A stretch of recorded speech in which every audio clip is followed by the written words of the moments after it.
blaza, tuzetu bro, oya bro, twende babu bro, ya boda hii hapa blaza, blaza boda. Madeva dadala anakuwa na kichupa cha energy cha blue, wanakiweka mbele ya uskani pale. Ukifika unaona kama anakichalaza hivi. Unajua, listen, mimi sijui na msinilaumu, unajua walevi wataniwakia sana, wataniletea noma sana. But I don't give a fuck about it. Sisemi walevi, nieleweke hapa. Siwasemi walevi. Lakini kwa nini ulewe kwenye majukumu yako?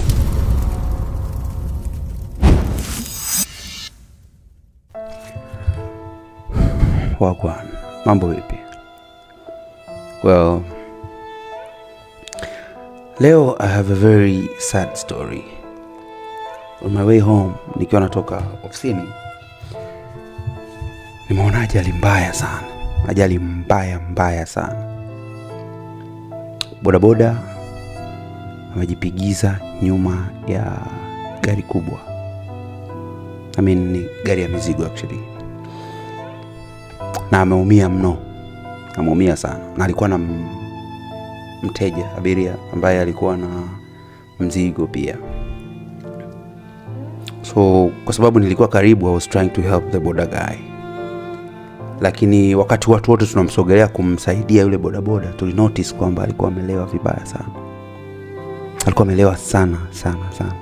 I mean, ushawahi kumsaidia mtu ambaye ameumia, moyo wako unataka umsaidie, lakini unajisikia vibaya kwamba inawezekana, and of course ile ajali imesababishwa na yeye mwenyewe bodaboda, kutokuwa na utulivu barabarani. Mbaya zaidi alikuwa amelewa. And it's very sad. I can't even share the photos here, kwa sababu sikupiga hata picha. Yani I was very sad, and nilimwonea huruma zaidi yule mama ambaye alikuwa na mzigo. Kwa nini ulewe? I mean, kwa nini wewe unafanya kazi ya hatari kama bodaboda alafu ukalewa? Nini kinafanya mtu alewe? Tunaamini kwamba mtu analewa akiwa na furaha, anafurahia, labda baada ya kuwa amepata kitu fulani, so analewa kwa sababu ana furaha. Au labda ana huzuni ndio anapelekea mtu labda anaamua kulewa, I don't know. Lakini kwa nini ulewe ukiwa kazini? Wewe unaendesha chombo cha usafiri. Na ipo story ya kwamba baadhi ya madereva wa mabasi, baadhi ya madereva wa madaladala, baadhi ya madereva bajaji, baadhi ya madereva wa bodaboda wanafanya kazi zao baada ya kuwa wamestua kidogo. Either wamelewa au wametumia aina nyingine ya kilevi ambayo itafanya wao wanaamini itawafanya wawe sawa. Sasa unakuaje sawa na umebeba roho za watu 50 kwenye basi na umelewa?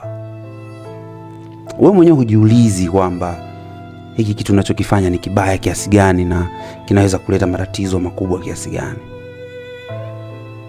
Mimi namfahamu mtu ambaye anasemaga kwamba mimi nikilewa naweza nikaendesha hapa hadi Mwanza, alafu ndo fresh sasa. But I never let him sit on the wheel. Never. Na anajua kwamba huyu mwanangu mimi nikilewa yani ananichukulia poa si na nini, wakati mimi ndo nakuwa niko focus. No man. I'm not risking my life.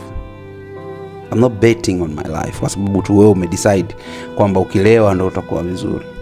And same as borders. Wanangu wa bodaboda, nyie sikilize, nyie wapambanaji. Mimi naelewa nyie wapambanaji, mnatafuta maisha, sometimes mko na stress na nini, lakini kwa nini ulewe?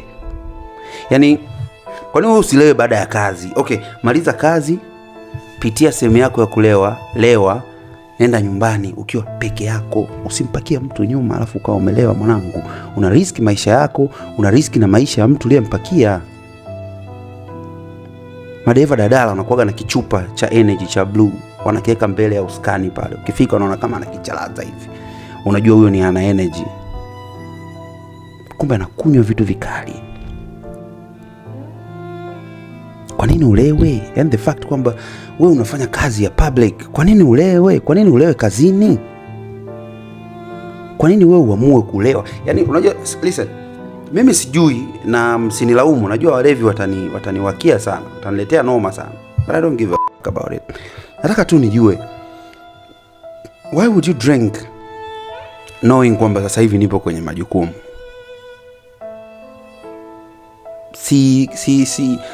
Sisemi walevi, nieleweke hapa. Siwasemi walevi. Lakini kwa nini ulewe kwenye majukumu yako? Wewe ni bodaboda, wewe ni dereva wa bajaji, wewe ni dereva wa roli, wewe ni dereva wa nini?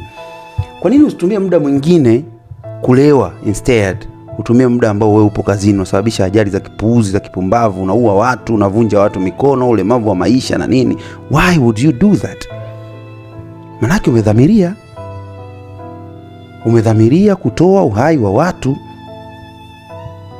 Isitokee ukaenda ukajitetea kwamba wewe nilifanya hivi kwa sababu nilikuwa nimelewa. Ulilewa ukiwa unajua unaenda kwenye majukumu fulani. Sasa yule mama pale, mguu wake sidhani kama atatoboa. Namuombea Mungu yule mama mguu upone. Lakini huyu bodaboda sijui nisemeje. Namuombea heri tu apone. Labda atakuwa amepata funzo. Lakini naamini pia wale ambao tulikuwa nao pale watakuwa wamejifunza kitu. Kuna jamaa alikuja akaanza kumzaba makofi. Tukamzuia, bana mzee usimpige huyu, mwache huyu ajui anachokifanya. Hatujui nini kinamsonga na nini. Tumeona nadhani wiki 2 wiki 3 hapo mtu amepata msongo akajitupa chini ya lori. Na ni bodaboda. Tusifike huko. Tusibebe stress zetu kwenye baadhi ya majukumu. Tushaumbwa kuwa wanaume, basi tufanye basi kazi zetu ziende tu vizuri bila kuwa na any boost or anything. Kwani ulewe mzee?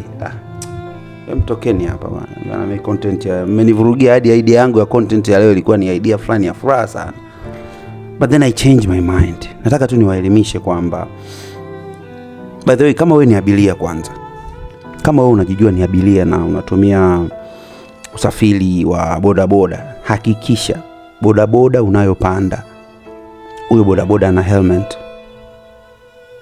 2, ya kwake na ya kwako. Kama anayo moja, chukua ya kwake vaa, yeye abaki kichwa wazi. Unajua kwa sababu gani? Hii ajali niliyoiona leo, helmet ilikuwa limewekwa mbele, limefunika taa. Hajavaa yule mama wala huyo bodaboda. Na huyo bodaboda amejipiga kwenye kichwa. Mungu asaidie apone. Helmet ni muhimu. Hii mikono hii ukienda Moi huko wapi wanaweza wakafanya utaratibu ukaungiwa mavyuma yakasimama, lakini head, my brother, haina spare hicho. Hamna spare ya ubongo, hamna spare ya mishipa ya damu iliyopita kwenye hakuna. So tujilinde. Kama bodaboda hayuko proper, hayuko sawa, wazee wa vindala, hapana aisee.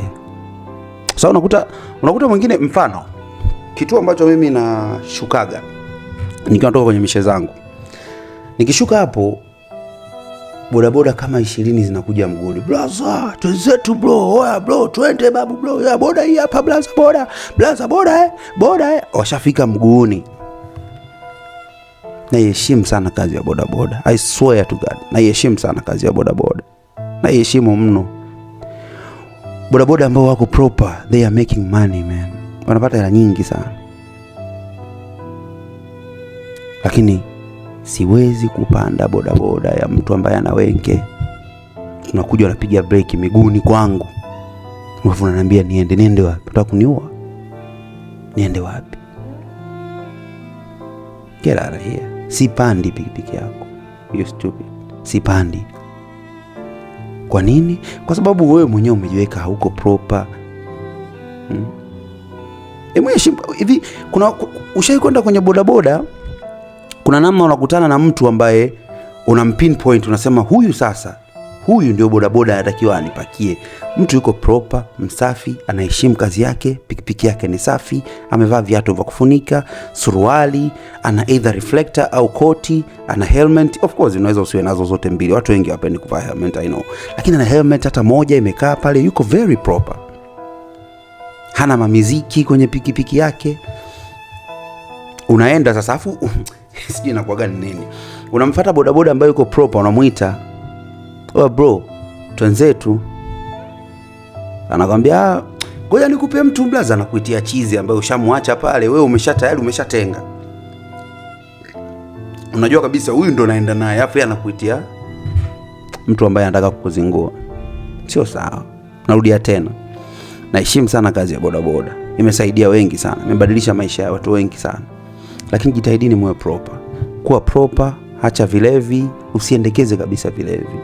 Wewe ni dereva wa basi, dereva wa daladala, dereva wa bajaji, unaendesha watu, unabeba roho za watu, unabeba abiria. Wewe ni dereva wa lori huko barabarani, chombo chako ni kikubwa, ni hatari kwa watumiaji wengine wa barabara.